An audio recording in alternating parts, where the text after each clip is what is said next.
ले आई, very good.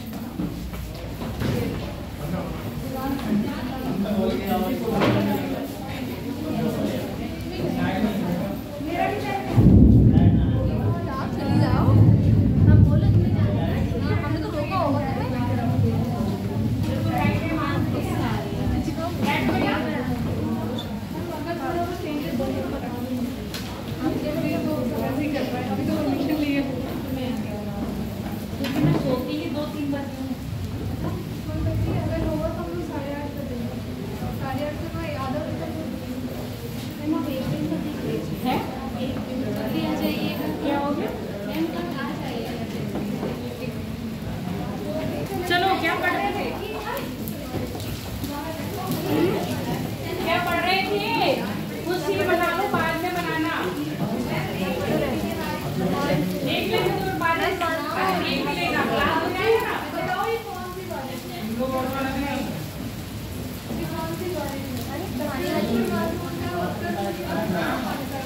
अभी तो दक्षिण पश्चिम में मानसून, अभी तो तक मानसून आया। चलो ये बाद में कर लेना। एक्सचेंज ऑफर, एक्सचेंज ऑफर क्या पढ़ रहे थे ये बता दो मुझे। है इंडस हो गया था। अच्छा अब मुझे ये बताओ, बात नहीं करो। सिंधु नदी तट में सिंधु की सबसे बड़ी सहायक नदी कौन सी है? Very good. सिंधु नदी इंटरनेशनल है, नेशनल है? इंटरनेशनल कैसे है बेटा? बात नहीं करो। भारत पाकिस्तान और चीन में बहती हुई कहाँ गिरती है? अरब सागर में। कराची के पूर्व में या पश्चिम में? कराची के पूर्व में गिर रही है, पश्चिम में गिर रही है? पूर्व में। Very good. गंगा नदी इंटरनेशनल है या नेशनल है? इंटरनेशनल। क्यों?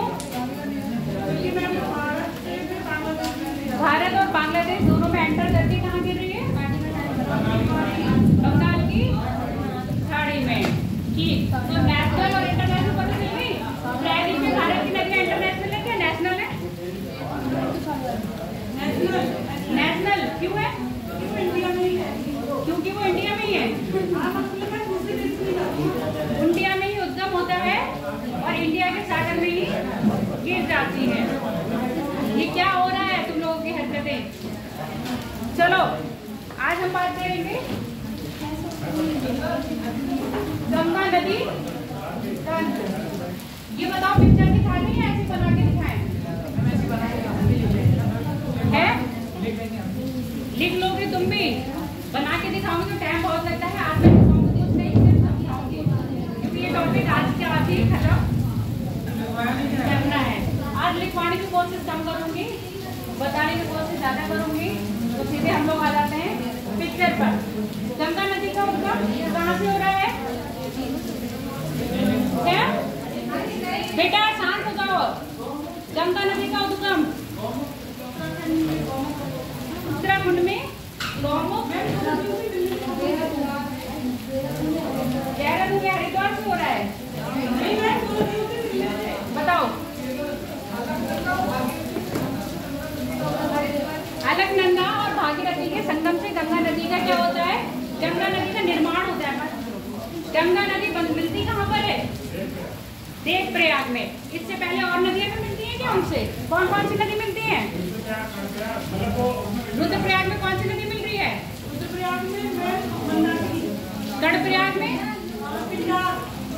उससे ऊपर विष्णुप्रयाग में।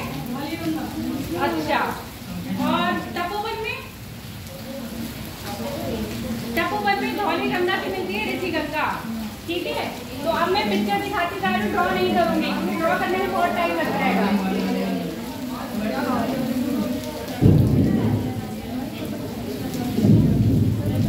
गंगा नदी पढ़ने से पहले हम गंगा नदी बनती कैसे है वो पढ़ेंगे। ठीक है। गंगा नदी का निर्माण अलकनंदा और भागीरथी दो नदियों के मिलने से हो रहा है। और इससे पहले अलकनंदा से और भी नदियाँ मिलती हैं और भागीरथी से भी और भी नदियाँ मिलती हैं। ये नदियाँ आकर संयुक्त धारा जमीन की मिलती है देवप्रयाग में, तब ये कहलाता है आपका गंगा।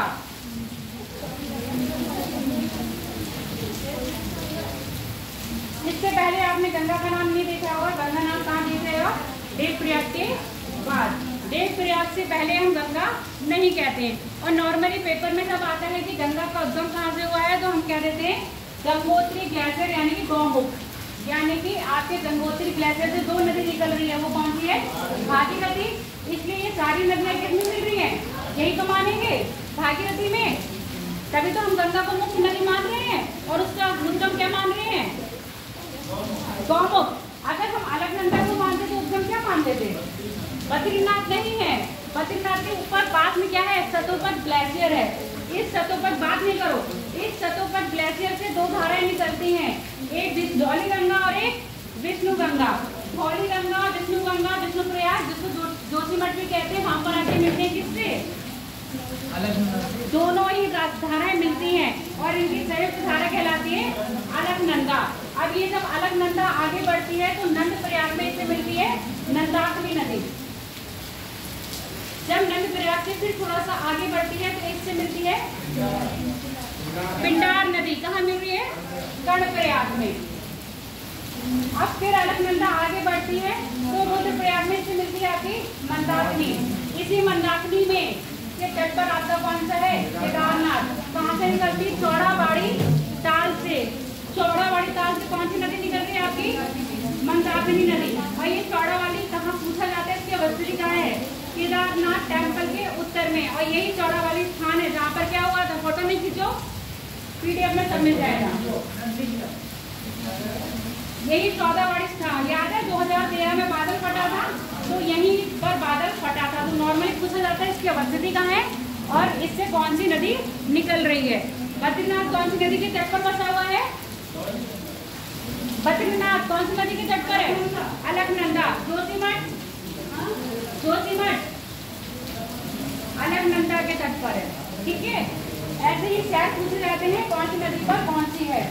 ये देखो धौली गंगा, और धौली गंगा के साथ मिल रही है आपकी विष्णु गंगा, विष्णु प्रयाग में।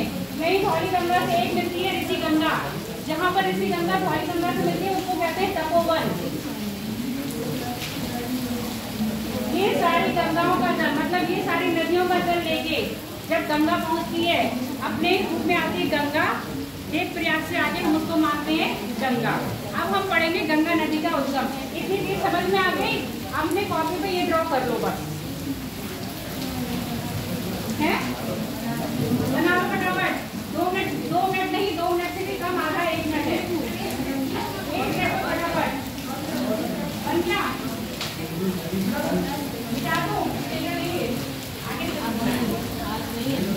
अभी यमुनोत्री से नहीं पढ़ा रहे हैं, यमुनोत्री बस सुन लो। और ये केदारनाथ, यमुनोत्री, गंगोत्री, केदारनाथ, बद्रीनाथ, ये क्या है? उत्तराखंड के 4 धाम है। भारत के 4 धाम कौन से हैं? भारत के 4 धाम कौन से हैं?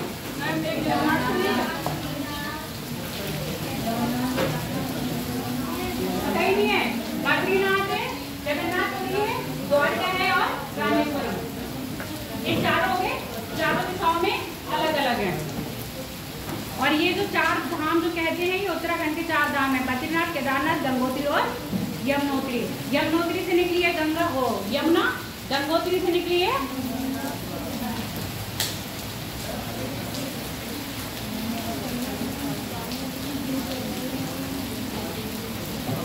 भागीरथी से 2 नदियां मिलती है टेहरी पर आके। एक है बाल गंगा और दूसरी है बिलांगना। इन्हीं नदियों के संगम पे टेहरी बांध बना है। टेहरी में एक है बाल गंगा,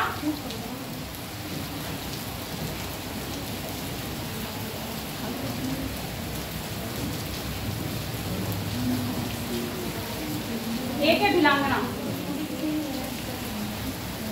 और इसको लिख देना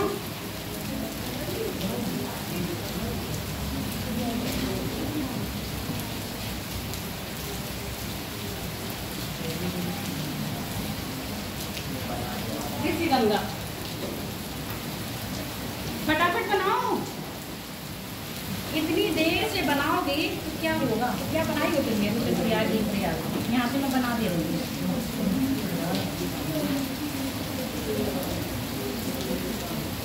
धौली गंगा और यहाँ ये मिल रही है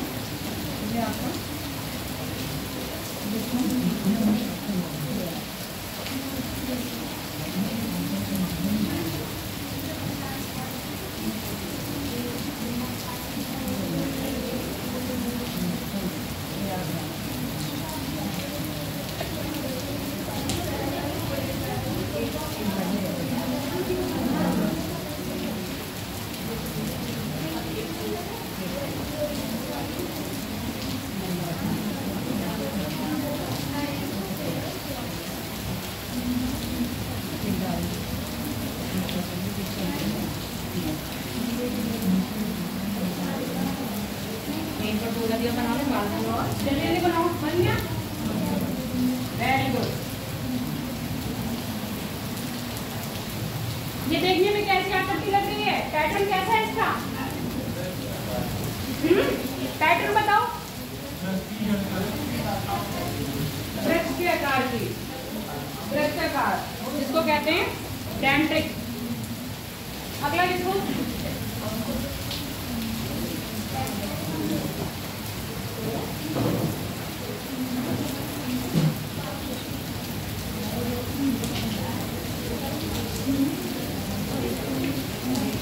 क्या गंगा नहीं आई?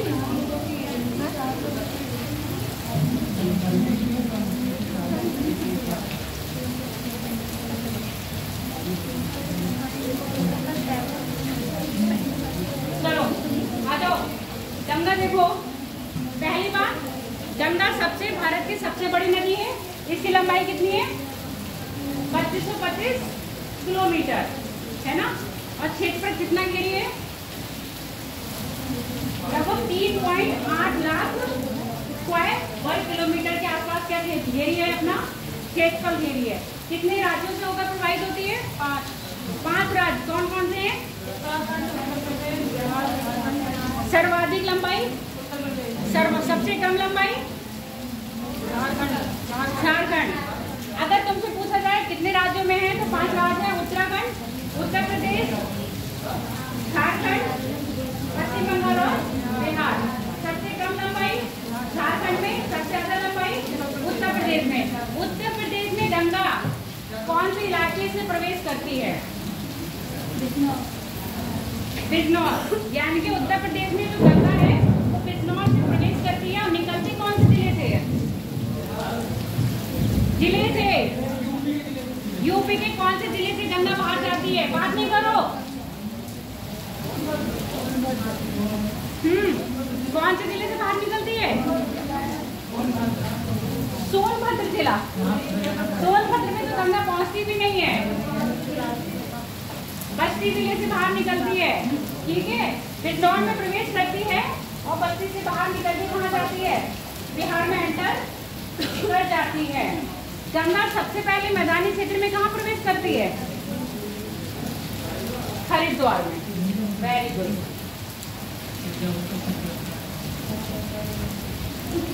रेड लाइट, पीला लाइट, रेड लाइट।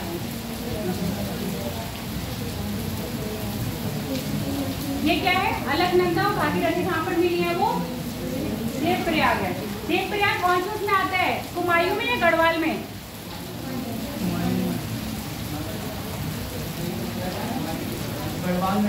गढ़वाल मंडल में आएगा। जितने भी आपके क्या है, चार धाम है, सब गढ़वाल मंडल में आते हैं। गढ़वाल मंडल से आता है ऋषिकेश। ऋषिकेश कौन से मंडल में आ रहा है? गढ़वाल में है, कुमायूं में? ऋषिकेश गढ़वाल में है, कुमायूं में है? हरिद्वार बताओ।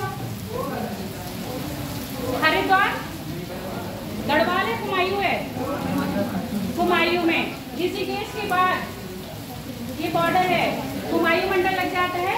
इधर आपका सॉरी गढ़वाल मंडल, इधर आपका कुमायूं मंडल। जैसे ही गंगा हरिद्वार में प्रवेश करती है तो पहला वो क्षेत्र होता है जब हरिद्वार पर्वतीय क्षेत्र से निकल के मैदानी क्षेत्र में आती है। तो सबसे पहला क्वेश्चन बनता है, गंगा पहली बार मैदानी क्षेत्र में कहाँ प्रवेश करती है? हरिद्वार में प्रवेश करती है। इसी में यूपी में सेम बनता है कि यूपी में है गंगा कहाँ प्रवेश करती है? आपके बिजनौर में। गंगा बहती बहती बहती बहती कहाँ जाती है?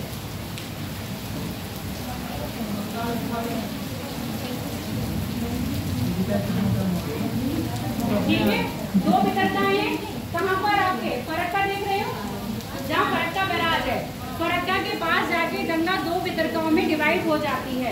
जो भारत में है उसको कह रहे हैं हुगली, और जो कहाँ पर है बांग्लादेश में उसको क्या कह रहे हैं, मेघना कह रहे हैं, भागीरथी कह रहे हैं, बताओ। पहले भागीरथी कहते हैं, फिर जब इसमें ब्रह्मपुत्र नदी मिलती है तो क्या कहते हैं इसको, पद्मा, और फिर जब इसमें बराक नदी मिलती है तब इसको कहते हैं मेघमा। ठीक है, मेघना। तो गंगा लास्ट में मेघना के रूप में कहाँ गिरती है, आपके बंगाल की खाड़ी में। नॉर्मली सब पूछा जाता है कि कहाँ गंगा को क्या कहा जाता है, गंगा का उद्गम भागीरथी, फिर गंगा के नाम से जैसे ही यहाँ पहुंची फिर कहलाएगी। और भागीरथी के तट पर कोई युद्ध हुआ है, कौन सा हुआ है बताओ, प्लासी का युद्ध भागीरथी के तट पर ही हुआ है।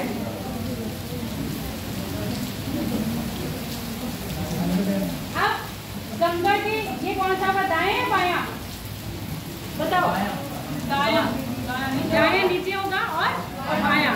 गंगा के बाएं तट से जितनी भी नदियां मिल रही हैं सब हिमालयी नदियां हैं, और गंगा के दाएं तट से जितनी भी नदियां मिल रही हैं सब प्रायद्वीपीय भारत की नदियां हैं। दोनों नदियों की विशेषता क्या है,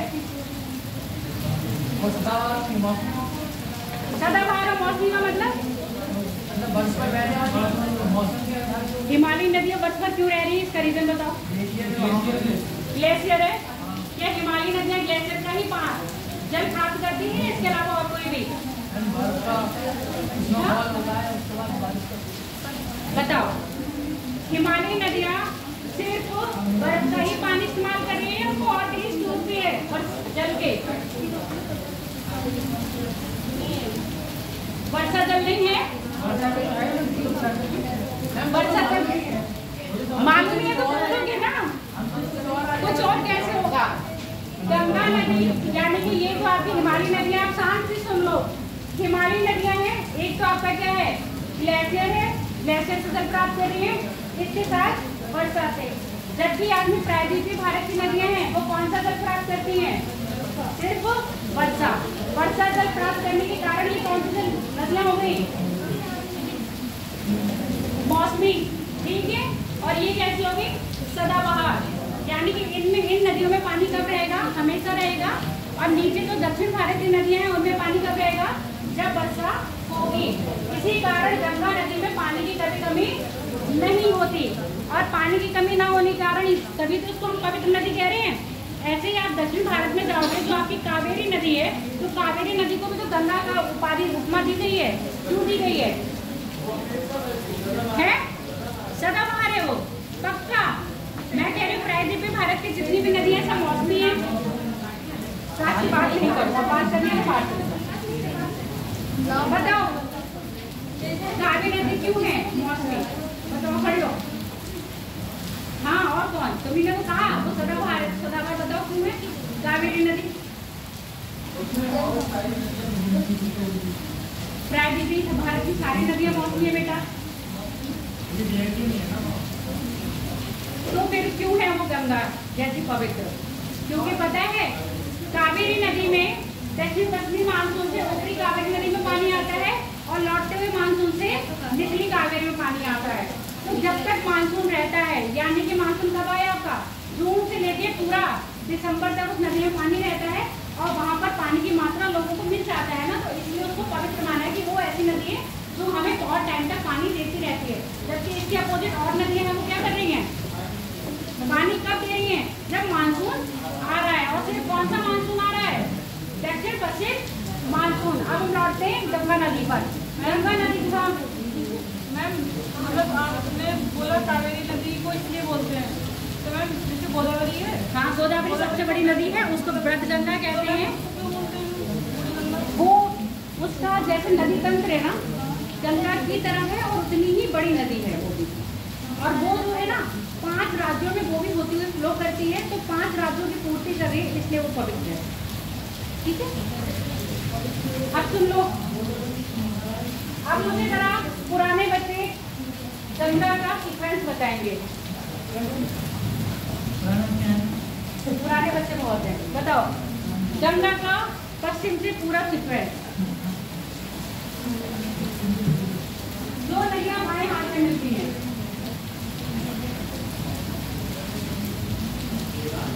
मैम बाएं हाथ हाँ, तो मिलने वाली नदी है ना, बाएं हाथ से मिलने वाली पश्चिम से पूरब। मैं ट्राई करूँ ना, बताओ।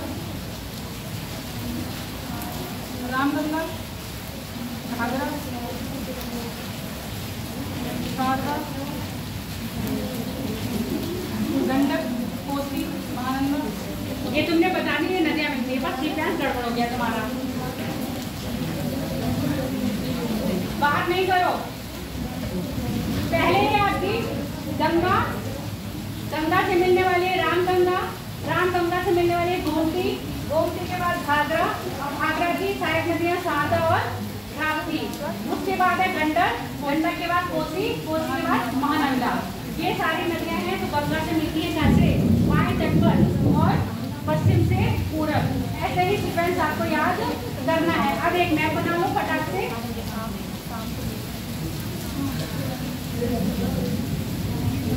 ये पूरा बनाओ, जल्दी बनाओ। ये कैसे बनाना है बता दे रहे हैं।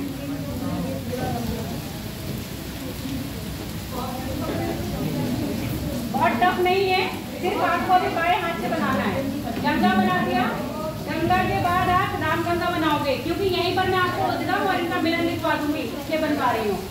फिर उसके बाद गोमती बनाओगे, गोमती के बाद घाघरा बनाओगे, जिसमें एक जोड़ोगे राप्ती, दूसरी जोड़ोगे आप शारदा। उसके बाद बनाओगे कौन सी है, गंडक, गंडक के बाद कोसी। अच्छा, गंडक के आगे पूरी गंडक भी आ जाती है, ठीक है। उसके बाद आपकी महानंदा। ऐसे बना लो, फिर नाम लिखवा दूंगी। गंगा, रामगंगा, गोमती, शारदा, घाघरा, राप्ती, गंडक, बूढ़ी गंडक, कोसी,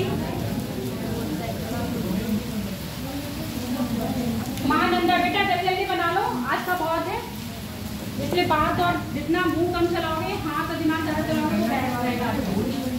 बूढ़ी गंडक, गंडक से आगे बूढ़ी गंडक है तो बिहार में ही निकलती है और बिहार में ही मिल जाती है। हाँ, गंगा की सहायक नदी है।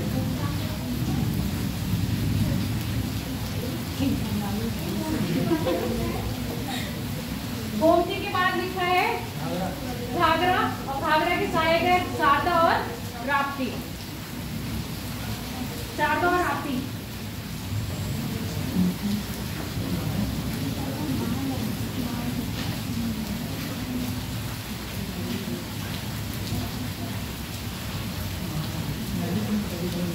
नदी तक से कभी समझ नहीं आया और नदी तक से क्वेश्चन पूछे जाते हैं।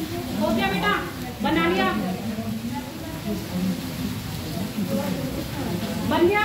रामगंगा का जो उद्गम है वो टोली चोटी है, और ये कुमायूं हिमालय में पड़ती है। नैनीताल के आसपास इसका क्या होता है, उद्गम होता है, फ्लो करती हुई आपके यूपी में कन्नौज के पास कहाँ मिलती है, आपके गंगा से मिल जाती है।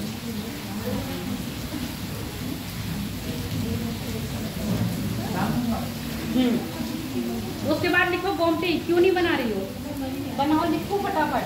गोमती, गोमती का उद्गम स्थल कहाँ पर है, ये तो मैं नहीं लिखवाऊंगी, याद के लिए होमवर्क है। अब कहाँ मिलती है, गाजीपुर में, गाजीपुर।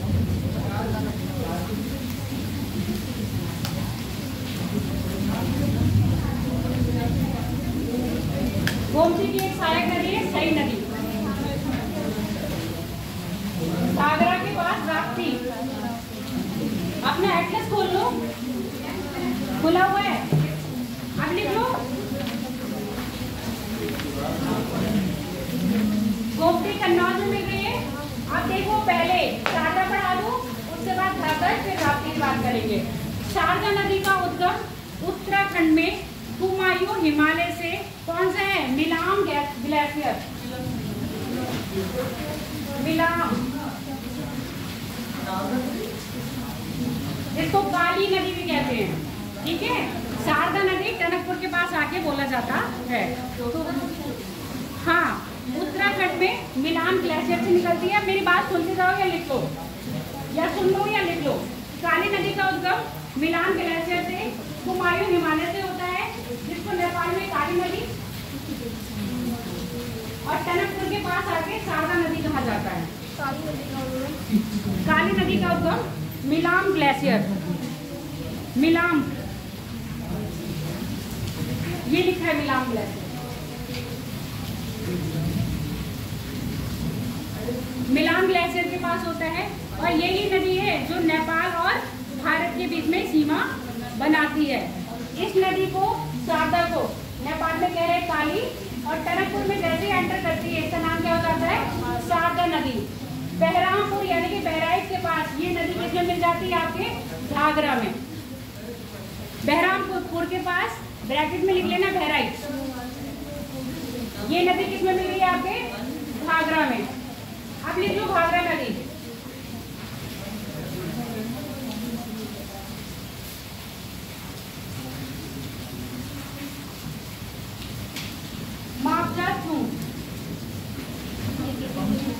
मापजा-2 ग्लेशियर से निकलती है आपकी घाघरा नदी।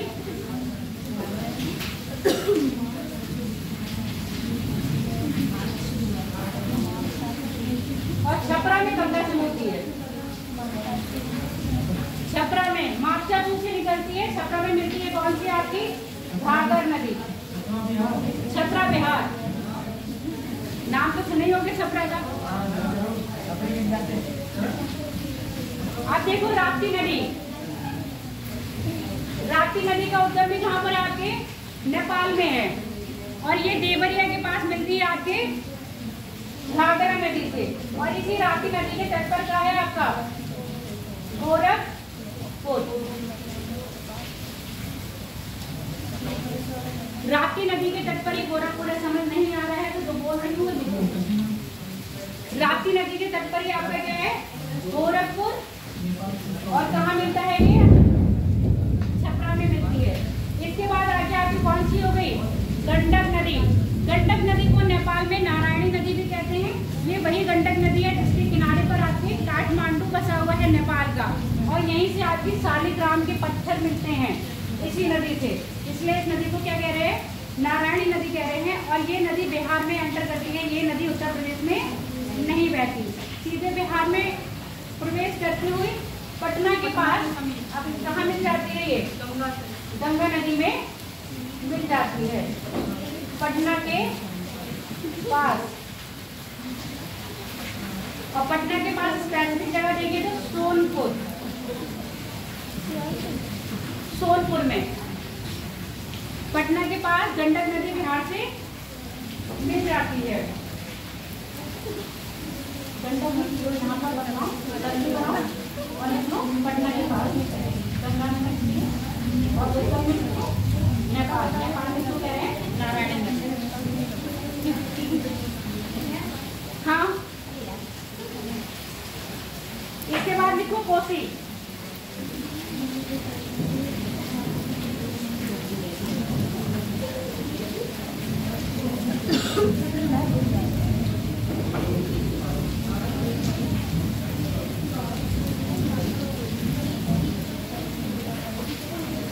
कोसी को नेपाल में कहते हैं सप्तकोसी। ये कोसी नदी 7 सरिताओं से मिलकर बनती है, इसलिए इसको नेपाल में क्या कहा जा रहा है? सप्तकोसी। इसकी जो प्रमुख सरिता है वो है आपकी अरुण कोसी, जिसका उद्गम है आपका गोसाई ग्लेशियर से। गोसाई ग्लेशियर से क्या है? इसका उद्गम है किसका? अरुण। मेन शाखा पूछा जाएगा तो ऐसे तो तरुणा कोसी भी है, काली कोसी भी है, सोन कोसी भी है, इतनी कोसियों से नाम है। तो आपको सीधे याद रखना है जो कोसी का उद्गम हो रहा है उसकी मुख्य धारा कौन सी है? अरुण कोसी, जिसका उद्गम कहाँ से हो रहा है? गोसाई ग्लेशियर से। नेपाल में 7 धारों से मिलती है, इसलिए इसको कहते हैं सप्तकोसी। और सीधे ही कोसी नदी क्या कर रही है? आपके नेपाल में, सॉरी, बिहार में प्रवेश करती है। बिहार में प्रवेश करती है और कोसी को बिहार में क्या कहा जाता है? प्यार का शोक। क्यों कह रहे? देखो हिमालय नदियाँ पहली बताई थी, जब आती हैं तो अपने साथ अपराध लेके आती हैं। जैसे ही मैदानी क्षेत्र में आती हैं अपने मार्ग को क्या कर लेती है? अवरोध कर लेती हैं। जब ये नदियाँ अपने मार्ग को अवरोध कर रही हैं और ऑलरेडी देख रहे हो कोसी में कितनी नदियाँ मिल रही हैं आके? 7 नदियाँ। ये 7 नदियाँ अपना साथ कोसी में डाल रही हैं और कोसी का मैदान में आ रही है, कितना सारा अपराध लेके आ रही होगी, इसलिए अपने मार्ग को अवरोध कर दी है और अवरोध करने के बाद अपने मार्ग को परिवर्तन कर लेती है। जहाँ मन चाहता है वहाँ बैठ के बहती हुई चली जाती है और बिहार में क्या ला देती है? पता चल रहा है रात में सोए हैं, सुबह आँख खुली है तो कोसी नदी हमारे नीचे से बह रही है ना? अचानक बाढ़ आती है ना, नदी आपको बता के थोड़ी ना है कि मैं आ रही हूँ खाली करो खाली करो, समझ के? तो कोसी नदी को क्या कह रहे हैं? बिहार का शोक कह रहे हैं। कोसी नदी बिहार में जहाँ गंगा से मिलती है वो है आपका भागलपुर। इतनी तेज भाग के आती है, भागलपुर में ही आकर रुक पाती है वो।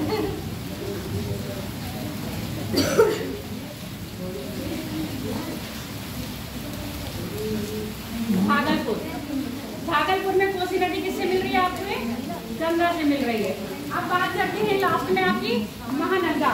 महानंदा नदी दार्जिलिंग की पहाड़ियों से निकलती है, दार्जिलिंग की पहाड़ियों से निकलती है और मानिकचक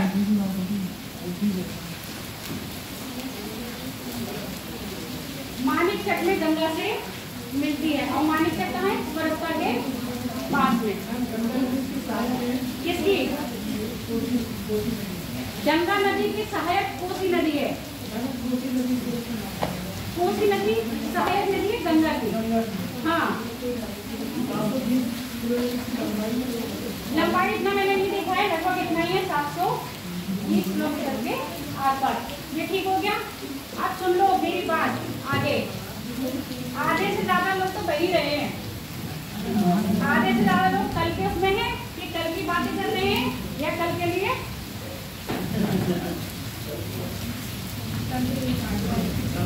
चलो अब देखो, जैसे ही गंगा नदी इतनी सारी नदियों का पानी लेके आती है तो अपना भी अवसाद ला रही होगी ना इतनी नदियों का।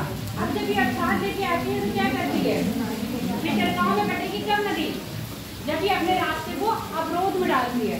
जैसे ही अपने रास्ते में अवरोध में डालती है तो एक वितरका जाती है आपके हुगली नाम से और दूसरी वितरका जाती है आपके भागीरथी के नाम से। जहाँ प्रवेश कर जाती है? बांग्लादेश में। अब बांग्लादेश में जैसे ही गंगा प्रवेश करती है, अब गंगा का पूरा लास्ट सिस्टम यही बता दे रहे हैं। जब ब्रह्मपुत्र पढ़ाएंगे तब नहीं बताएंगे। जब यहाँ से ब्रह्मपुत्र आके इनसे मिलती है, ब्रह्मपुत्र को बांग्लादेश में क्या कहते हैं? जमुना। जमुना, जमुना या यमुना? जमुना, जमुना। जब गंगा से क्या मिल रही है? जमुना मिल रही है, तो इनकी संयुक्त धारा क्या कहलाती है? पद्मा। और इस पद्मा से जब बराक नदी मिलती है तो इनकी संयुक्त धारा कहलाती है मेघना। यानी कि गंगा मेघना के नाम से बांग्लादेश में अपना जल गिराती है और इधर हुगली नदी गिराती है। तो हम इनका हुगली और मेघना यानी कि जो आपका ब्रह्मपुत्र है, इन्हीं नदियों का संयुक्त डेल्टा को क्या कह रहे हैं? सुंदरवन डेल्टा। जो दुनिया का विश्व का सबसे बड़ा डेल्टा बनाती है, सुंदरवन डेल्टा। कौन सी 2 नदियां हैं आपकी? गंगा और ब्रह्मपुत्र। हाँ बोलो। हाँ, कटिहार जिला आ गया है। कटिहार जिला भागलपुर। देखो कई बार होता है ना, बहुत फेमस चीज होती है उसको भी 2-3 जगह मैंने लिखा, भागलपुर ही दिखा रहे हैं। इसमें तुम्हारे घर में क्या दिखा रहे हैं?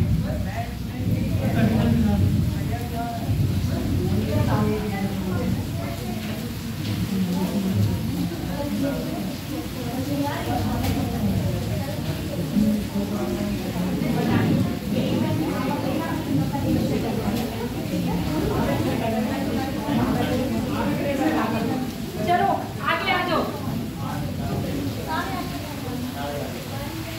अब बात सुन लो, गंगा के बाएं तरफ याद होगी सारी नदियां, नहीं याद हुई होंगी? याद होगी कि नहीं?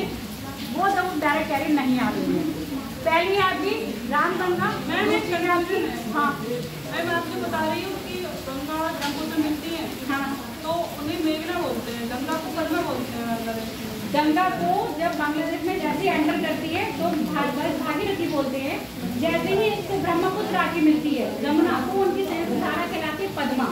पद्मा के नाम से फिर ये आगे फ्लो करती है थोड़ी दूर तक, फिर इससे आगे आके मिलती है बराक नदी कहते हैं, और बराक नदी जब इससे मिलती है तो उसकी संयुक्त धारा कहलाती है मेघना। तो बांग्लादेश में 3 नदियां आपस में मिलती हैं, और जो आपकी पद्मा नदी है ना, पद्मा से आके आपकी मिलती है क्या, तीस्ता नदी।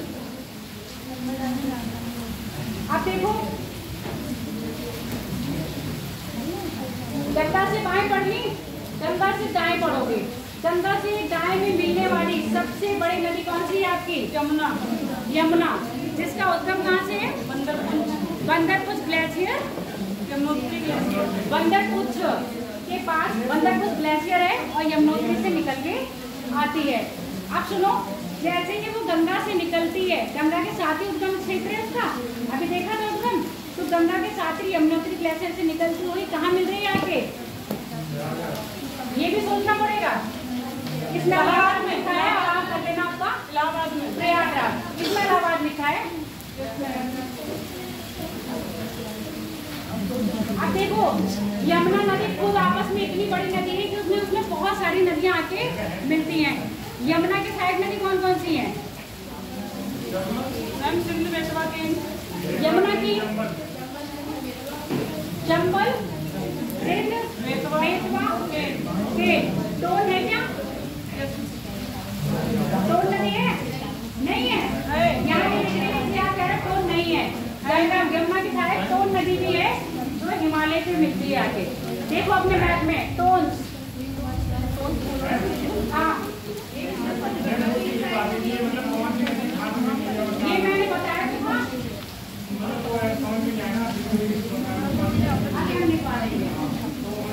बंगाल में कौन सी नदी मिल रही है। देखो गंगा से सबसे पहले मिलती है आपकी वो यमुना से सबसे पहले आके मिलती है टोंस नदी, टोंस नदी के बाद मिलती है आपकी चंबल नदी। बात नहीं करो, अब तुमको बात करने के आराम से बाहर चले जाओ।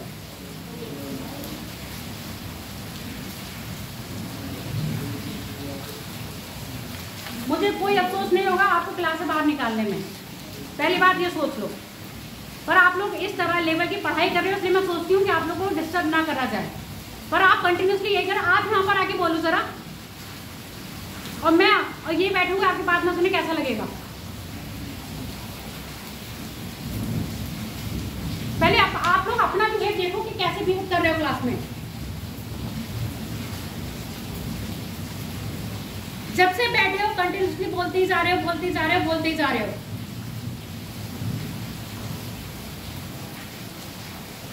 आप लोग नहीं पढ़ते हो तो मत पढ़ो, दूसरे को तो पढ़ने दो।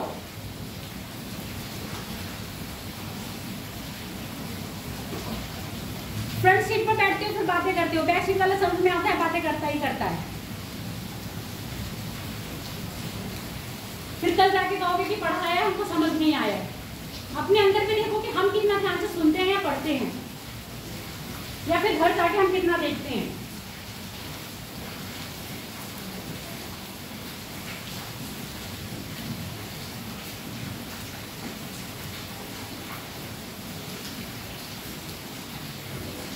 यमुना नदी है जो प्रयागराज में किससे मिल रही है, आपके गंगा नदी से मिल रही है। यमुना नदी खुद ही एक बड़ा तंत्र है जो बहुत सारी नदियों का जल लेके कहाँ जाता है, आपके गंगा में जाता है। तो हम गंगा का जो बायां तरफ पढ़ चुके हैं, पर गंगा के जो दाएं तरफ से मिलने वाली नदियां हैं उसमें पहले हम जो डायरेक्ट गंगा में अपना जल गिरा रही है उन नदियों को पढ़ ले रहे हैं। जो यमुना के साथ अपना जल गिराती है, चंबल के साथ अपना जल गिराती है, उसको हम बाद में पढ़ेंगे। तो डायरेक्ट गंगा में जो जल गिराने वाली नदियां हैं वो आती है सोन नदी। नॉर्मली पूछा जाता है कि सोन नदी डायरेक्ट गंगा में जल गिराती है या यमुना में जल गिराती है। तो सोन नदी अपना जल डायरेक्ट कहाँ गिरा रही है, गंगा में, पटना के समीप गिराती है। पटना में नहीं गिरा रही है, पटना के आसपास में, पूर्व में या पश्चिम में, ये बताओ मुझे। पटना के पश्चिम में अपना जल गिराती है। कौन, अब सोन की सहायक नदी पूछी जाती है रेहंद नदी। रेहंद नदी पर एक आपका बांध बना है, कौन सा है, सरदार सरोवर बांध। किसमें बना है, गोविंद बल्लभ पंत, जो क्या है सरदार सरोवर बांध किसमें बना है आपका, सतलज नदी पर, रेहंद नदी पर। उसके बाद है कोयल नदी, यहाँ पर सिर्फ कोयल लिखा हुआ है, 2 कोयल है, एक है दक्षिणी कोयल। उत्तरी कोयल सोन नदी की सहायक नदी है, जबकि आपकी दक्षिणी कोयल महानदी की सहायक नदी है। पेपर में नॉर्मली पूछा जाता है निम्न में से कौन सी नदी गंगा नदी तंत्र का हिस्सा नहीं है। कभी कभी कोयल नदी दे देते हैं, लोग कहते हैं कि कोयल नदी नहीं है, पर कोयल नदी अपना जल किस में गिरा रही है? सोन नदी में गिरा रही है। इसलिए उत्तरी कोयल ना कि दक्षिणी कोयल, दोनों ही कोयल का नाम दे देते हैं और आपसे क्वेश्चन पूछ लिया जाता है। नॉर्मल आप कोयल याद रखोगे, पर उत्तरी कोयल अपना जल किस में गिरा रही है? सोन नदी में, जो कि गंगा नदी तंत्र में आती है, तो गंगा नदी तंत्र में हिस्सा बनाती है, परंतु ये गंगा की सहायक नदी नहीं है। बात समझ में आई? जो कहा ये गंगा की सहायक नदी ना होकर गंगा नदी तंत्र का हिस्सा है, क्योंकि ये अपना जल किस में गिरा रही है? सोन नदी में, और सोन नदी अपना जल किस में गिराती है? आपके गंगा नदी में। तो सोन डायरेक्ट अपना जल किस में गिरा रही है? गंगा में। इसलिए सोन नदी तो सहायक नदी होगी किसकी? गंगा की। पर आपकी कोयल नदी सहायक नदी नहीं है, नदी तंत्र का हिस्सा है। याद रखोगे, यूपीपीसीएस में ये क्वेश्चन पूछा गया है। और नॉर्मली होता है नदियों से अलग से क्वेश्चन नहीं बनते हैं, जो क्वेश्चन पहले ही होते हैं उन्हीं में थोड़ा सा बहुत चेंज करके आगे आपके पेश कर दिए जाते हैं, या तो वो स्टेटमेंट में दे दिए जाएंगे या वो मैचिंग के लिए देख के दिए जाएंगे। सोन नदी के बाद और आती है एक यहाँ पर है कर्मनाशा नदी। ऐसे नदियाँ बहुत सारी हैं, जो मेन नदी है वो आप ऐसे पढ़ लो। कर्मनाशा नदी है जो भी पटना के पास आपके यहाँ पर आके मिलती है। कर्मनाशा के बाद ये सारी चीजें नोट्स में दे रखी है, इसलिए मैं आप दिखाने में कुछ नहीं है, क्योंकि टॉपिक आपका बहुत बड़ा है। ठीक, हाँ बोलो कौन सा? सोन नदी डायरेक्ट गिरा रही है। हाँ, कर्मनाशा नदी डायरेक्ट गिराती है।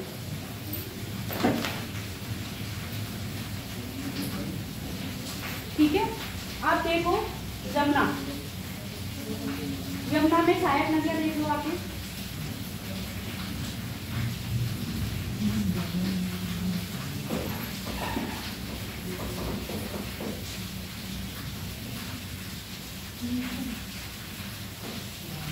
यमुना नदी सबसे लंबी नदी है, सहायक।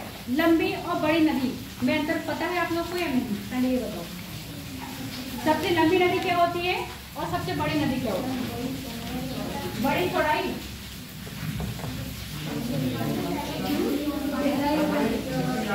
गहराई, एक बोलो। बड़ी वो जो सबसे ज्यादा एरिया कवर करती होगी बहुत सारी नदियों को, यानी कि बड़ा जलग्रहण क्षेत्र। तो गंगा की अगर सबसे बड़ी नदी पूछी जाएगी तो आपकी घाघरा नदी हो जाएगी। गंगा की सबसे बड़ी नदी घाघरा नदी, गंगा की सबसे बड़ी लंबी सहायक नदी यमुना। ठीक है, जो यमुनोत्री से निकल के प्रयागराज तक मिलती है। और यमुना अपने साथ खुद ही एक अलग से तंत्र बनाती है, जो रहा ये यमुना नदी तंत्र में चंबल नदी,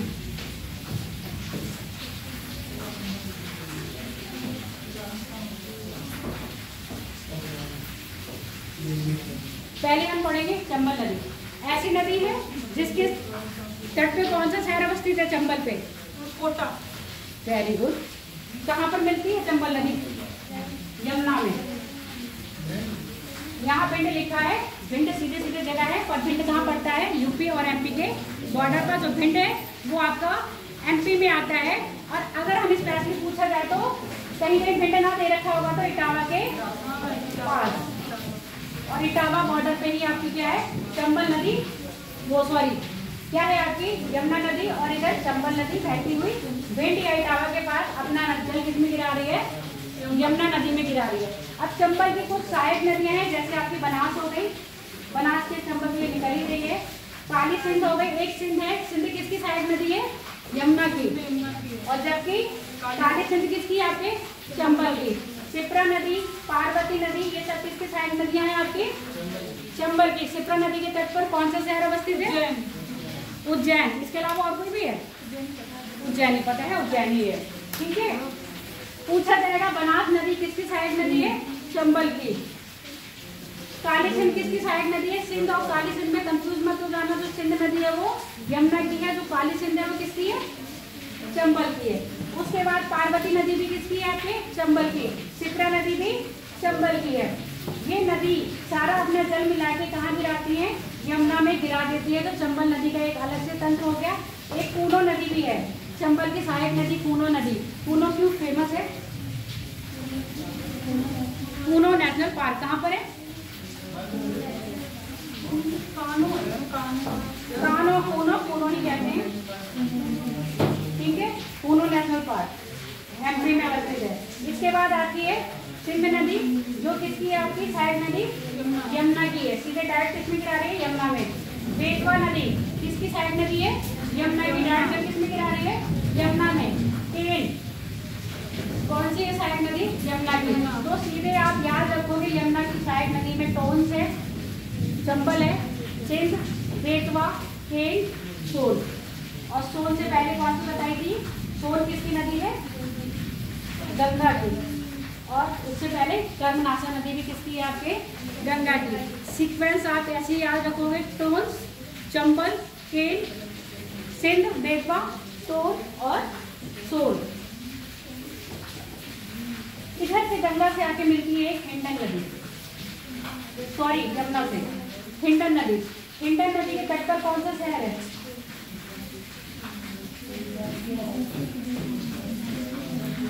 गाजियाबाद। और गाजियाबाद के आसपास ही क्या मिलती है आपके? हिंडन नदी यमुना नदी में मिल जाती है। तो यमुना नदी इन नदियों का सबका जल लेके कहाँ प्रवेश कर रही है? आपके गंगा में डालती है, प्रयागराज में। अब इसके बाद हम पढ़ेंगे ब्रह्मपुत्र नदी पर।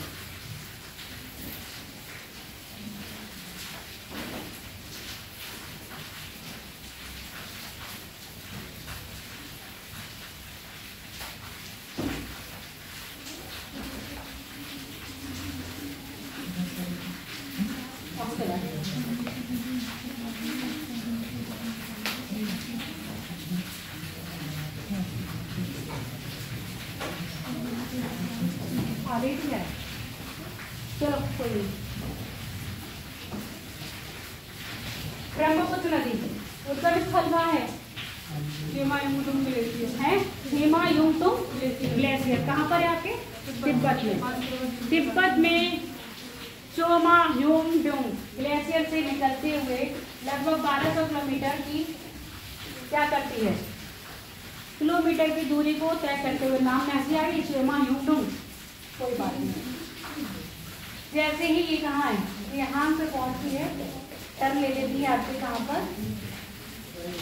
असम में। टर्न लेके ही ये क्या कर लेती है? पूरा सीक्वेंस ये है। तो जैसे जैसे मैप बनाया है, जब आप आंसर राइटिंग या कुछ पूछने को आता है, किसी नदी की विशेषता पूछी जाती है, तो सबसे पहले आपको नदी का उद्गम बताना होता है। नदी का उद्गम के साथ वो नदी फ्लो किस दिशा में कर रही है। तो बांग्ला आपका कौन से ग्लेशियर से निकल रही है? चेमायुंगडुंग से निकलते हुए इधर प्रवाहित हो रही है, पूरब की ओर प्रवाहित होते हुए जैसे ये नामचा बरवा अरुणाचल प्रदेश में आती है, सिंटेक्स यानी कि यू टर्न लेती हुई अरुणाचल प्रदेश में प्रवेश करती है। जैसे ही ये नदी अरुणाचल प्रदेश में प्रवेश करती है, इसको देहांग कहते हैं।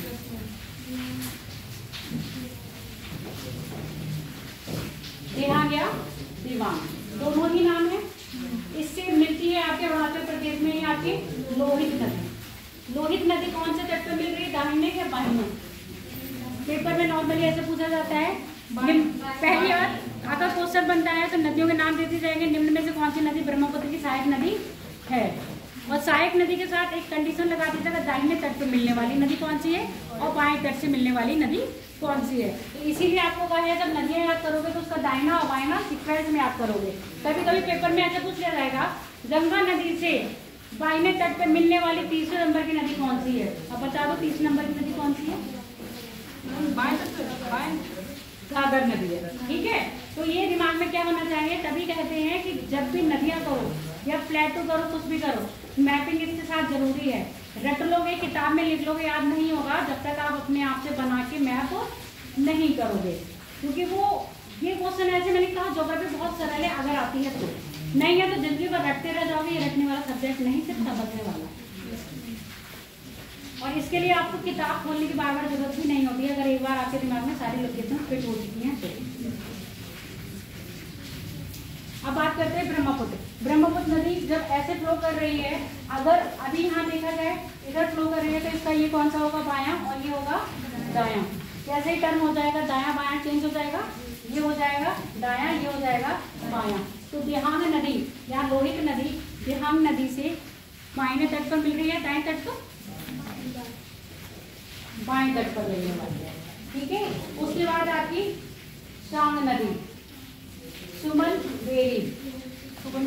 सुमनसिरी सॉरी बरेली, बरेली के बाद ये कौन सी है, बरनाल। उसके बाद मानस, संकोच और तिस्ता।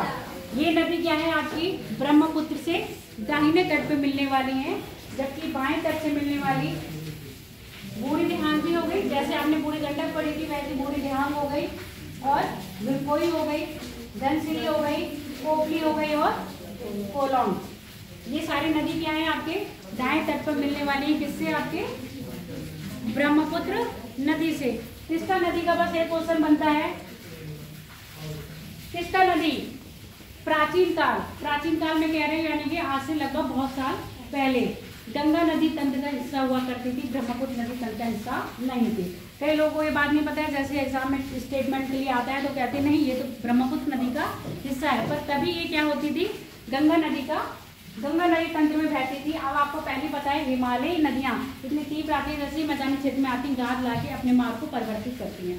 इसका मार्ग परिवर्तन करने में या तो इसके लाए हुए अवसाद और साथ ही साथ प्लेट टेक्टोनिक क्रियाओं के द्वारा इसने अपना मार्ग क्या कर लिया, परिवर्तन कर लिया। वर्तमान में ब्रह्मपुत्र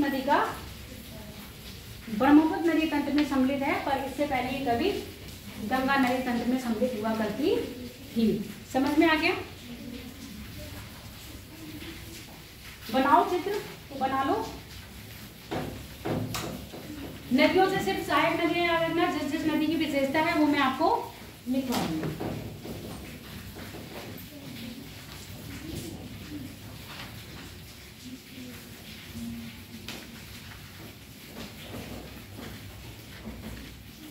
जल्दी बना लो, उसके बाद प्राइवेट के भारत में करना।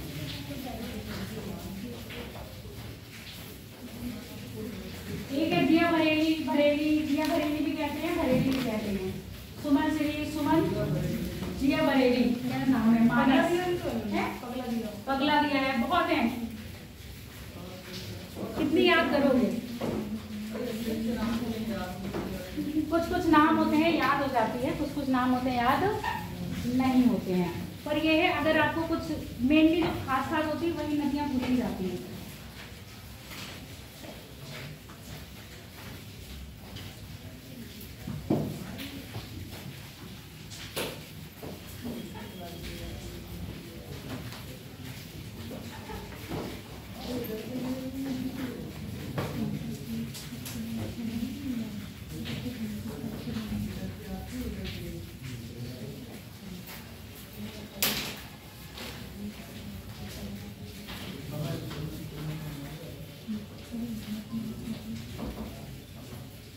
सुबनसिरी और धनसिरी, श्री तो याद हो जाएगा। ऐसे बेरी गंगा, बेन गंगा, पेन गंगा, दूध गंगा, धनसिरी, ये सब है, ये सब गोदावरी की सहायक नदियां हैं, ये भी याद नहीं होती है। धनसिरी गुवाहाटी के पास एक तो, अच्छा ये बहती कहाँ से है? असम घाटी में। धुबरी सुने हो? धुबरी से सदिया तक ये फ्लो करती है असम घाटी में, और इसकी जो मेन बात है ब्रह्मपुत्र की नदी की, यहीं पर जो मिला है ना असम में, यहीं पर आपका माधुरी है।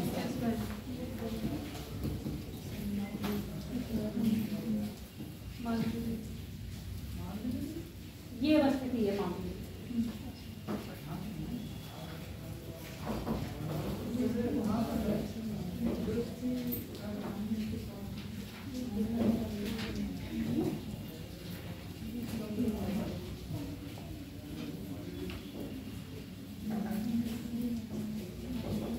चलो हो गया, अब लिख लो प्रायद्वीपीय भारत में।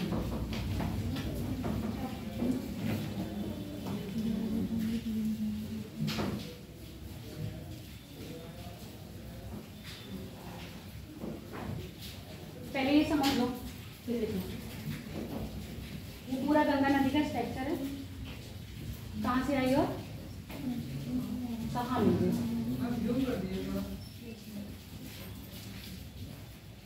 और इसमें नहीं दिखेगा PDF में दिख जाए मैं क्या करूँगा। ठीक है, आप यहाँ देख लो, थोड़ा सा और जूम कर दूँ। गंगा तो आपको पता ही है हरिद्वार से प्रवेश कर रही है। गंगा को ऊपरी गंगा, मध्य गंगा और निम्न गंगा कहाँ कहा जाता है ये पता है? जैसे ही हरिद्वार से बिजनौर तक रहती है हम उसको कहते हैं अपर गंगा, यानी कि हरिद्वार में। जैसे ही बिजनौर में प्रवेश करती है उसके बाद यानी कि हरिद्वार से बिजनौर तक के बीच का जो क्षेत्र है वो अपर गंगा के बीच में आता है।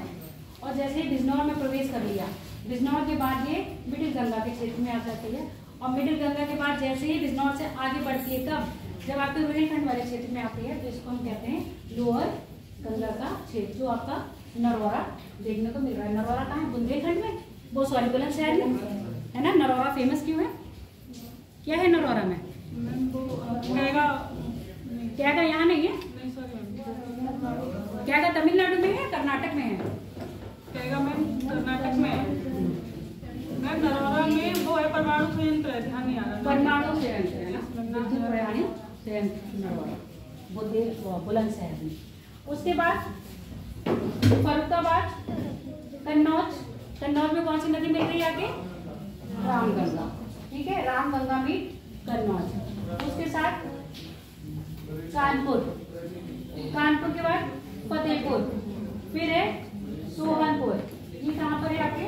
उत्तर प्रदेश में है। इलाहाबाद, इलाहाबाद में कौन मिल रहा है?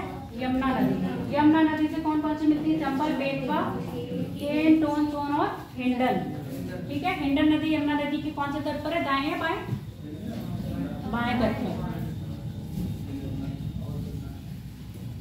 उसके बाद इलाहाबाद के बाद मिर्जापुर। मिर्जापुर उत्तर प्रदेश में या बिहार में? बताओ। उत्तर प्रदेश।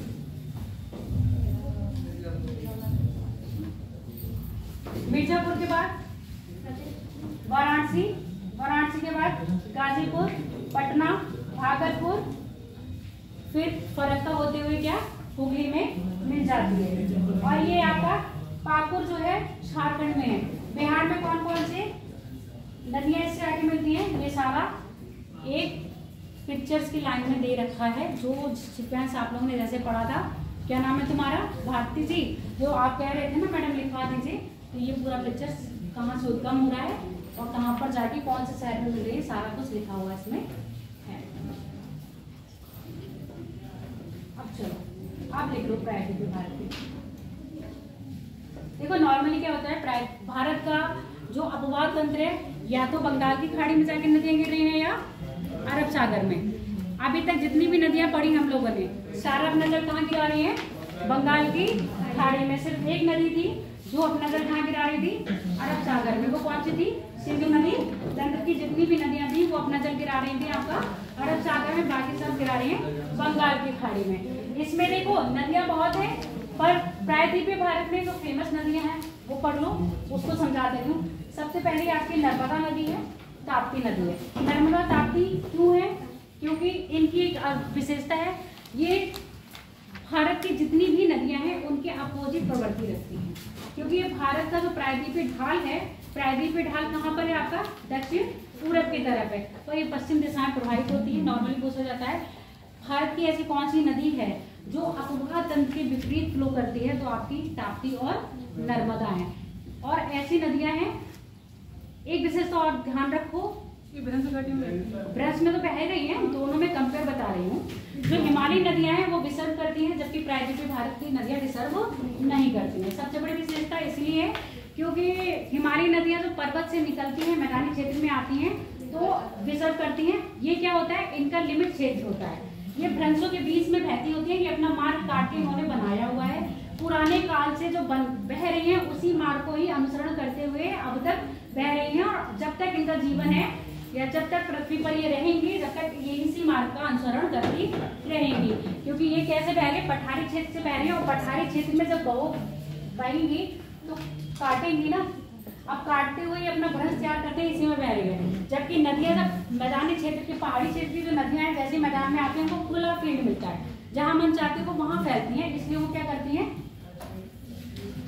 विसर्ग करती हैं। ये पहली विशेषता है। जब भी नदियों की विशेषता पूछी जाएगी तो आप ये सब चीजें ऐड कर सकते हो कि प्रायद्वीपीय भारत की नदियां हिमालयी नदियों से क्यों अलग है, या हिमालयी नदियां प्रायद्वीपीय नदियों से क्यों अलग है। पहली बात, ये सबको पता है कि वो सदाबहारनी है, सदावाहिनी है, मतलब उनके सदाबहार जल रहता है, वो अपने वर्षा जल प्राप्त करते हैं। या एक अलग से कॉन्सेप्ट है कि ये विसर्ग करना, हिमालयी नदियां विसर्ग करती हैं, जबकि आपकी प्रायद्वीपीय नदियां विसर्ग नहीं करती हैं। विसर्ग ना करने के कारण क्योंकि ये अपने ब्रज घाटी में बहती हैं, और ये घाटियों का निर्माण इन्होंने खुद ही किया है। ऊंचाई से बहते बहते धीरे धीरे काटती हुई और समुद्र सतह को प्राप्त कर लिया है। तो नर्मदा नदी और ताप्ती नदी दोनों ही ऐसी नदियां हैं जो ब्रज घाटी में प्रवाहित होती हैं और जो प्रायद्वीपीय भारत में नदियों का प्रवाह तंत्र को फॉलो नहीं करती है। ठीक है, और पूछा जाएगा कि प्रायद्वीपीय भारत की सबसे लंबी नदी कौन सी है? प्रायद्वीपीय भारत की गोदावरी। गोदावरी। उसके बाद है कृष्णा, फिर नर्मदा, कावेरी, नर्मदा और कावेरी। अब ये पूछा जाएगा प्रायद्वीपीय भारत की पश्चिम की ओर बहने वाली सबसे लंबी नदी नर्मदा। नर्मदा। समझ में आ गया? क्वेश्चन को चेंज करने में बस एक शब्द ऐड करेंगे कोई, और आपका क्वेश्चन का आंसर बिल्कुल चेंज हो जाएगा। तभी पूछा जाएगा प्रायद्वीपीय भारत की सबसे लंबी नदी जो अरब सागर में गिरती है, आपका आंसर हो जाएगा नर्मदा, नहीं तो आपका आंसर रहेगा गोदावरी। अब इन नदियों का उद्गम क्षेत्र है। नर्मदा कहाँ से निकलती है? अमरकंटक के पठार से निकलती हुई पश्चिम की ओर प्रवाहित होकर खंबात की खाड़ी में गिर जाती है। जहाँ नर्मदा ताप्ती गिरती है वहां पर द्वीपों का निर्माण करती है। जरा बताओ तो कौन से द्वीप है वो? हिस्ट्री में पढ़ी भी होगी।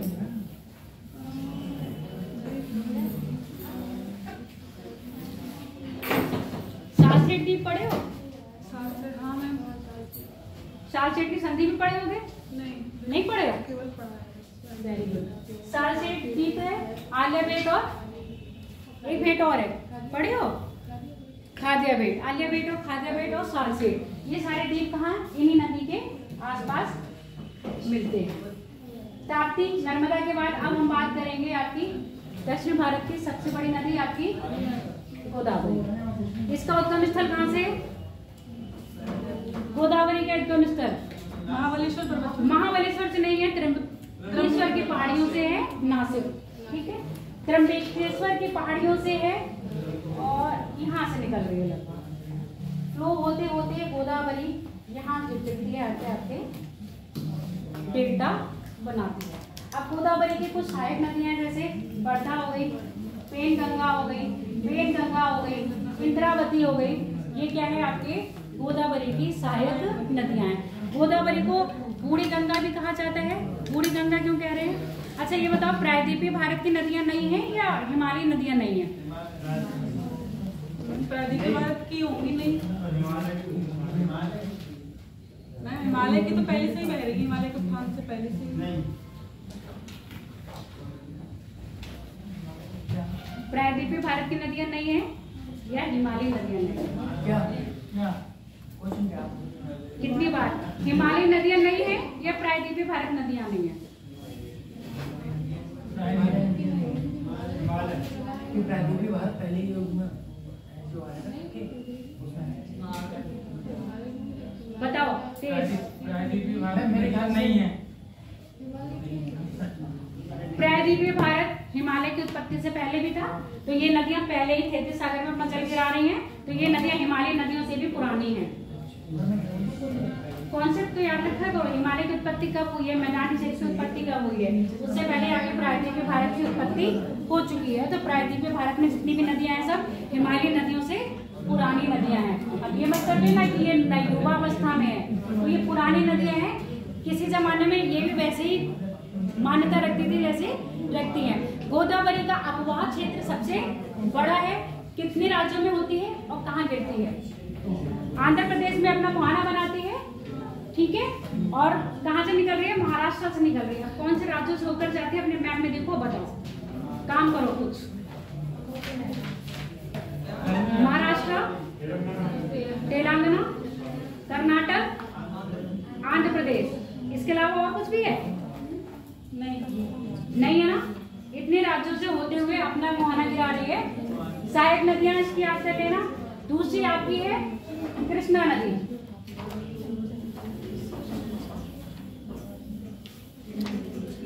बताओ कृष्णा नदी दिखाई नहीं दे रही यहाँ पर? ये रहा तो लास्ट में लिखा है कृष्णा नदी का उद्गम महाबलेश्वर। महाबलेश्वर की पहाड़ियाँ कहाँ पर आपके? महाराष्ट्र में। त्र्यंबकेश्वर की पहाड़ियाँ हैं, त्र्यंबक की पहाड़ियाँ कहाँ पर है आपके? महाराष्ट्र में। त्र्यंबकेश्वर किसी और चीज के लिए फेमस है, क्या है? कौन से नंबर की ज्योतिर्लिंग है? बताओ पंडित जी। है 11वां तो नहीं है। पहले नंबर की ज्योतिर्लिंग कौन सी है और बाद में की कौन सी है? पूछते हैं, याद करके आना। पहले नंबर की सोमनाथ है, 12वें नंबर की नागार्जुन है और तीसरे या चौथे नंबर की आपकी उज्जैन की है। अब बात करते हैं कृष्णा नदी की। कृष्णा नदी की जो सहायक नदियां हैं, भीमा नदी है, ठीक है, भीमा के साथ कोयना नदी और मूसी नदी। याद करते रहना, कोई दिक्कत नहीं। नागार्जुन बांध किस पे बना है आपके? कृष्णा नदी पे। और माटी बांध किस पे बना है आपके? कृष्णा नदी पर। कृष्णा नदी अपना मुहाना कहाँ बनाती है? आंध्र प्रदेश में ही बनाती है, राजमुंद्री के पास, ठीक है। और कृष्णा नदी और गोदावरी के मुहाने के बीच में कोई झील भी बनती है क्या? कौन सी झील है बताओ? कृष्णा नदी और कावेरी नदी के मुहाने के बीच में झील कौन सी है? कोलेरू झील है, ठीक है। इसके बाद अगली सहायक नदी है, यानी कि अगली जो महत्वपूर्ण नदी है वो आपकी है कावेरी नदी। दिख रही है कहीं? ये रही कावेरी नदी, देख लो। कावेरी जल विवाद कौन कौन से राज्यों के बीच में है, पहले ये बताओ। कावेरी का उद्गम ब्रह्मगिरी पहाड़ियां, कर्नाटक। वहां पर देखो मैप में और लिखो।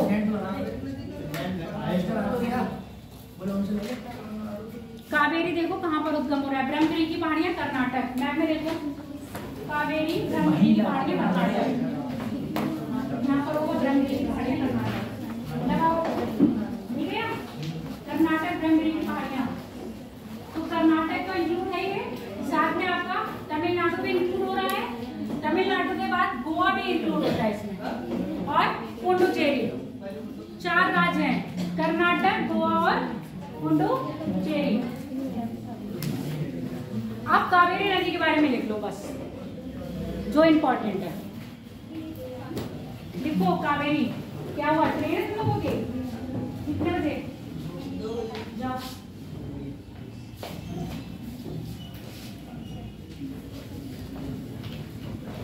हाँ, 3 बार दिखाया हो गया। 3 बार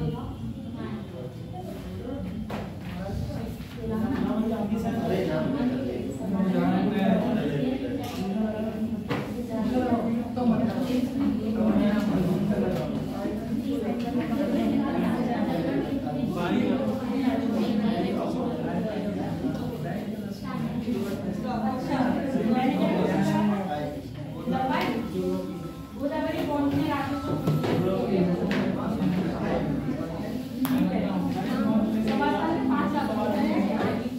चलो जल्दी निकलो। देखो कावेरी नदी, निकल जाओ, कावेरी नदी।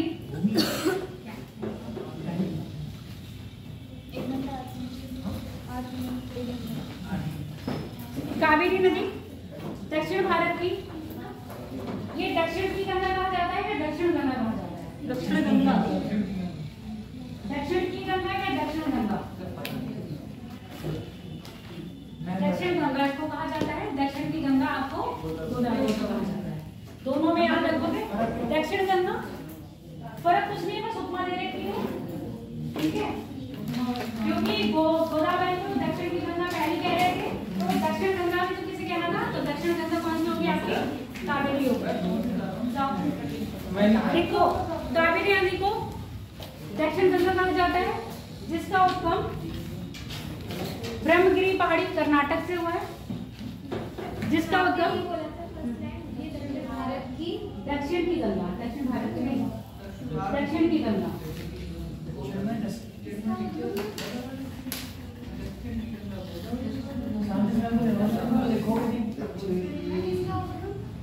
इसका उद्गम ब्रह्मगिरी पहाड़ी कर्नाटक से हुआ है,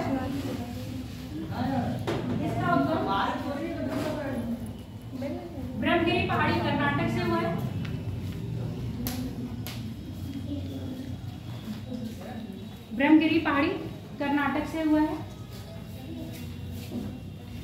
दक्षिण भारत की एकमात्र नदी, दक्षिण भारत की एकमात्र नदी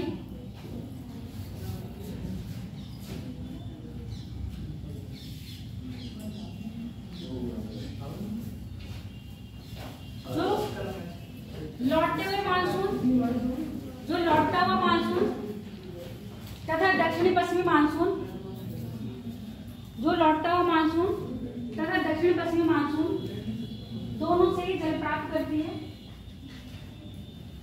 दोनों से ही जल प्राप्त करती है।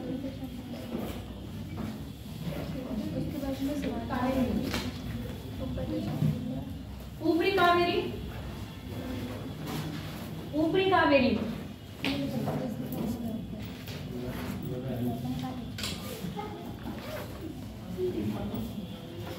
ऊपरी कावेरी दक्षिणी पश्चिमी मानसून से, ऊपरी कावेरी दक्षिणी पश्चिमी मानसून से तथा निचली कावेरी लौटता हुआ मानसून से जल प्राप्त करती है। इस प्रकार पानी के बंटवारे का विवाद रहता है बेटा इस पे। तथा निचली कावेरी लौटते हुए मानसून से जल प्राप्त करती है, लौटते हुए मानसून से जल प्राप्त करती है। कावेरी जल विवाद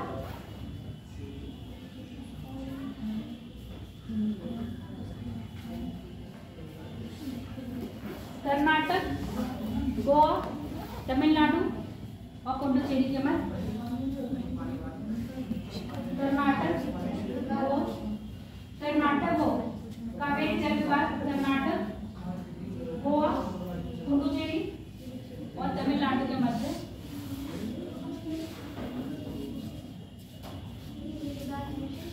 ये विवाद हमेशा ही रहता है।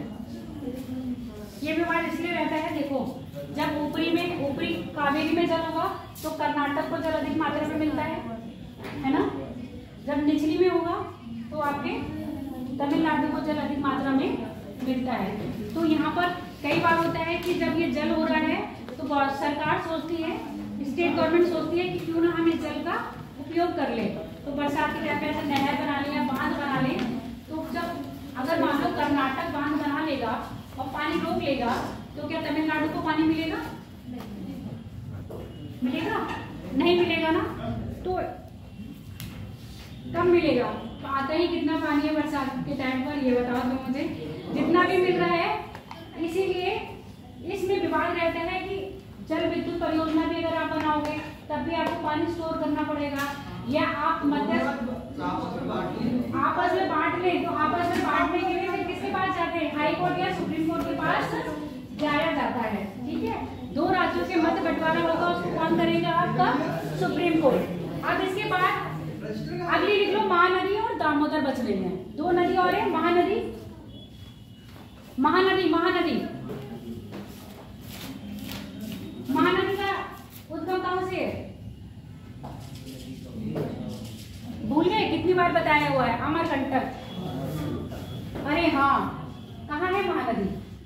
ये रही महानदी का उद्गम, ये रहा। महानदी की सहायक नदी तेल नदी है। अब लिख लो, महानदी फेमस क्यों है? इसमें कौन सा बांध बना है ये बताओ मुझे। महानदी में कौन सा बांध बना है? डैम कौन सा बनाया है? हीराकुंड बांध। ठीक है, हीराकुंड बांध बना हुआ है।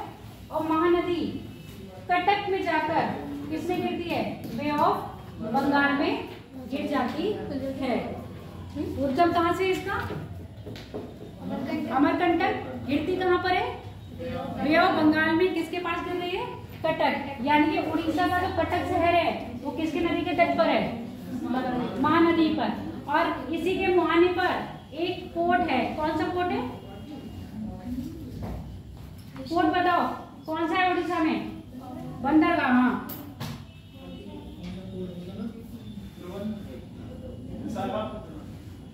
विशाखापट्टनम कब से आ गया उड़ीसा में? वो तो आंध्र प्रदेश में है। उड़ीसा में कौन सा पोर्ट है? पारादीप। याद नहीं है तुम लोगों को? अब एक नदी और रह गई है, दामोदर नदी, सबसे फेमस और सबसे मेन नदी। दामोदर नदी का उद्गम कहां से है बताओ? दामोदर का उद्गम दंडकाय पठार से है, ठीक है। दंडकारण्य पठार से उत्पन्न होती है दामोदर नदी। और दामोदर किसकी सहायक नदी है? क्या गंगा की सहायक नदी है? हैं? उसकी वितरका है, हुगली की है, हुगली की सहायक नदी है, ठीक है। अब यहाँ समझ लो, ये आपकी गंगा आई, गंगा की एक वितरका आ गई हुगली, हुगली में ही आपकी आगे मिल रही है दामोदर, ठीक है। अब दामोदर जो नदी यहाँ पर गिरती है, यहाँ पर एक पोर्ट भी बना हुआ है, बताओगे कौन सा पोर्ट है? पश्चिम बंगाल में है, हार्बर डायमंड, ठीक है। हार्बर डायमंड के पास आके दामोदर किसमें मिल रही है आपके? हुगली नदी में। दामोदर नदी से और उसकी सहायक नदी से क्वेश्चन बनते हैं, बताओ दामोदर की सहायक नदियां कौन कौन सी है? मैथ में देखिए, हुगली नहीं है, हुगली की सहायक नदी दामोदर है। अभी यहाँ पर नोट करके कुछ चीजें लिखवानी है, कौन सी नदी मेन होती है, कैसे डिसाइड करा जाता है ना? ये पॉइंट अभी लिखवाने हैं, अभी लिखवाएंगे, अभी टाइम है। देखो बताओ कौन कौन सी है? बोकारो सुने हो? बोकारो किस लिए फेमस है? बताओ बोकारो किस लिए फेमस है? लाहौर इस्पात के लिए बोकारो फेमस है। और बोकारो नदी भी है जो क्या है आपकी, इसकी सहायक नदी है, किसकी? दामोदर की। इसके साथ मयूराक्षी नदी सुनी हो? नहीं मिल रही अभी किसी को मयूराक्षी नदी। मयूराक्षी नदी पे क्या है? फरक्का बांध बना हुआ है फरक्का डिस्ट्रिक्ट में। मयूराक्षी नदी भी किसकी है? इसकी सहायक नदी है। रूपनारायण नदी भी इसकी क्या है? सहायक नदी है। आपका होमवर्क, पहले होमवर्क नोट करो, कॉपी इतनी जल्दी बंद कर दी। मेरा भैया खड़ा है बाहर में, सिग्नेचर के लिए रुकी है। होमवर्क पहले नोट करो। प्रायद्वीप ये भारत में अरब सागर में गिरने वाली नदियों का उत्तर से दक्षिण क्रम। प्रायद्वीप भारत की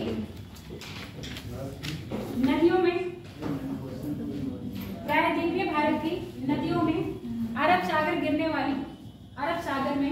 गिरने वाली नदियों का उत्तर से दक्षिण क्रम तथा बंगाल की खाड़ी में गिरने वाली नदियों का उत्तर से दक्षिण क्रम तथा बंगाल की खाड़ी में गिरने वाली नदियों का उत्तर से दक्षिण क्रम। आगे बात समझ में? तो मैप बना के लाओगे, बाकायदा आप दिखाओगे। ये क्यों बोला है? ठीक है, जैसे भी आप करो वैसा आप कर लेना। अब कुछ इंपॉर्टेंट पॉइंट है वो लिख लो नोट डाल के। नोट कितने का भी डालो, चाहे 5000 चाहे 2000 चाहे 10,000, नहीं आ रहा है पढ़ते पढ़ते डालो। नोट लिखो, पहले लिखो। अभी मेरा क्वेश्चन यही था आप लोगों से, जैसे आप कह रहे हो कि हुगली सहायक क्या हुगली की सहायक, ये हम डिसाइड कैसे करते हैं कि कौन सी नदी मुख्य है और कौन सी उसकी सहायक नदियां हैं? बताओ जी, तो तुम कह रहे हो, थोड़ा सा आइडिया दो, मैं तो बताऊंगी। कैसे डिसाइड करेंगे कि ये एक नदी मुख्य है? जैसे गंगा नदी मुख्य है, यमुना को मुख्य क्यों नहीं माना आपने? क्यों है? कैसे डिसाइड कर रहे हैं?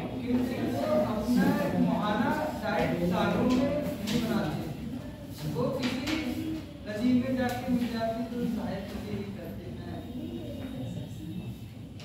जिस नदी का बेसिन बहुत गहरा होगा, डीप होगा, मान लो ये गंगा नदी का बेसिन है और ये यमुना नदी का बेसिन है, तो गंगा अपना पानी कैसे निकाल सकती है? यमुना इसमें अपना पानी डाल सकती है ना। आगे बात समझ में? हाँ, जिस नदी का बेसिन क्या होगा, ज्यादा डीप होगा, वही आपकी मेन नदी होगी। तो इस चीज को लिख लो, मुख्य नदी का निर्धारण, मुख्य नदी का निर्धारण, हाँ नोट में लिखो, मुख्य नदी का निर्धारण नदी बेसिन की गहराई पर, नदी बेसिन की गहराई पर निर्भर करता है।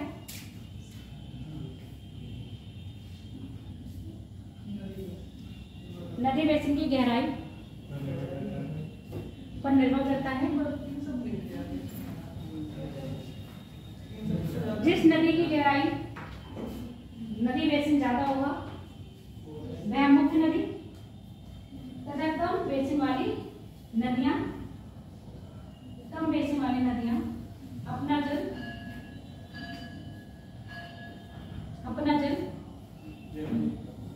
मुख्य नदी में, अपना जल मुख्य नदी में क्या करेंगे?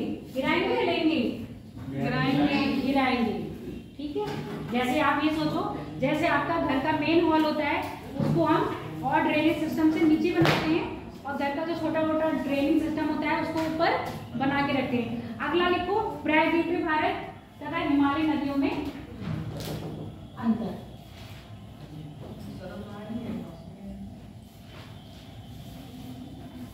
अब एक एक अंतर आप लोग बताते जाओ और लिखते जाओ। कितने लोग हो यहाँ पर? जितने लोग हो एक एक अंतर बताओगे हिमालय नदियों में और प्रायद्वीपीय नदियों में, और अंतर अपने आप लिखते जाओ। प्रायद्वीपीय भारत तथा हिमालय नदियों में अंतर। आप एक एक करके पॉइंट बताते जाओ और आप लोग अपनी कॉपी में नोट डाउन करते रहो। पहले प्रशांत, प्रशांत नाम है? प्रांजल, बताओ, खड़े होके बताओ।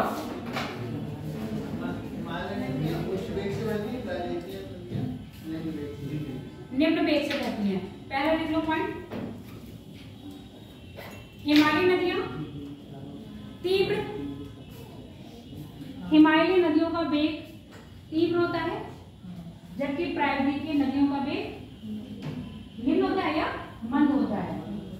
दूसरा पॉइंट बताओ, तुम खड़े हो। आगे किसी को सुनाई दे रहा है?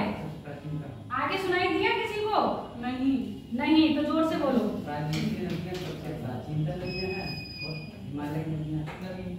नवीनतम नदियां हैं। ठीक है, बैठो। इसको आप ऐसे लिखते हो, प्रायद्वीपीय भारत की नदियां प्राचीन काल वाहिनी है, यानी कि प्राचीन काल से बह रही है, जबकि हिमालयी नदियां क्या है? नवीन है। बस एक तुम बताओ कौन सा बता रहे थे? चलो एक ये बता रहे हैं, लिखो खड़े होके। प्रायद्वीपीय नदियां जो हैं वो मौसमी है और जो हिमालय में सतत वाहिनी। लिखो फटाक से।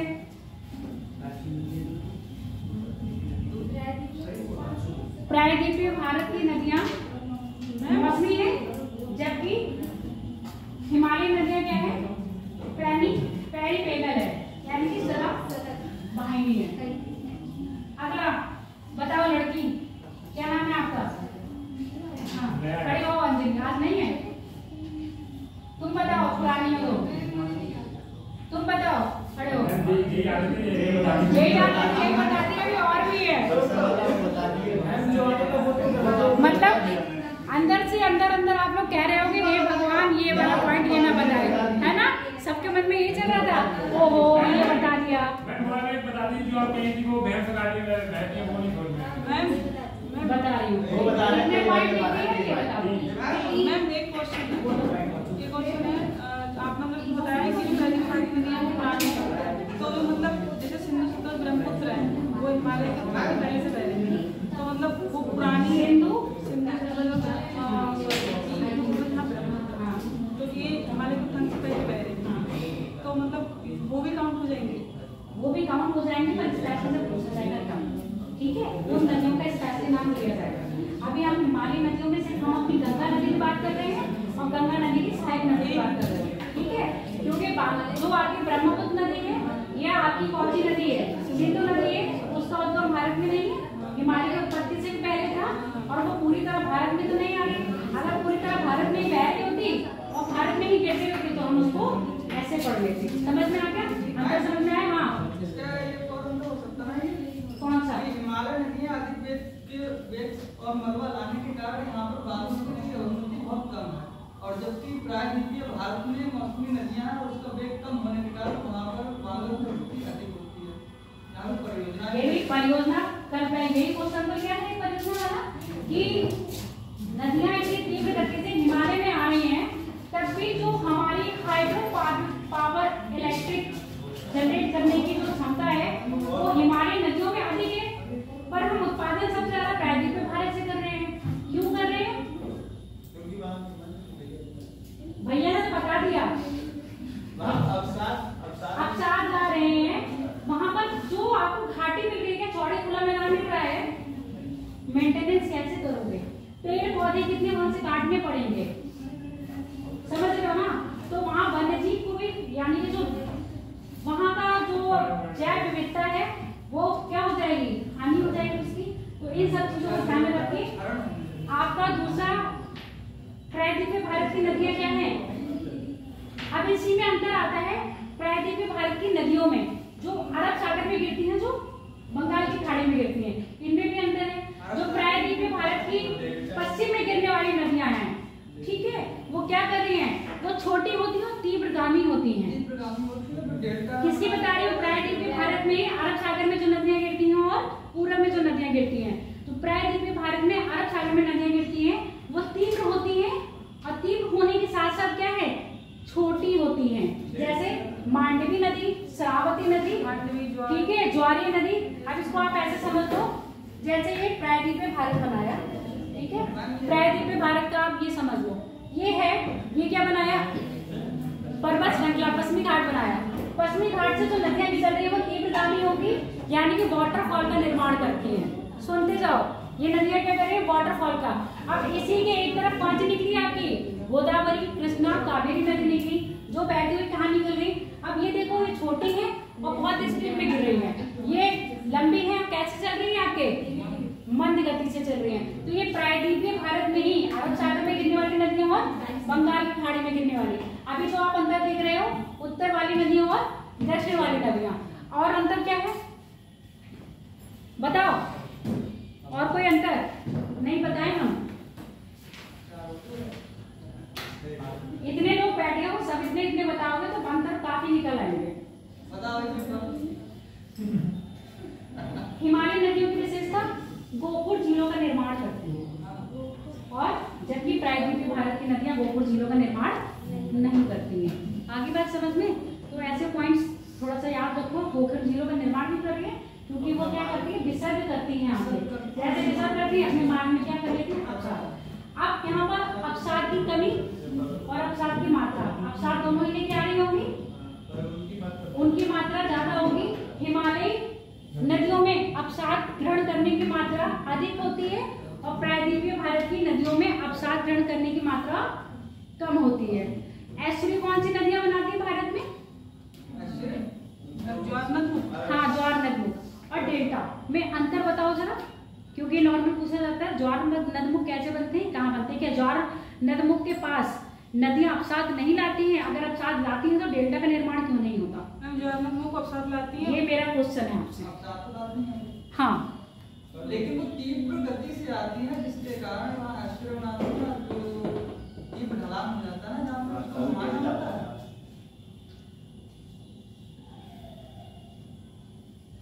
शब्द नहीं आ रहा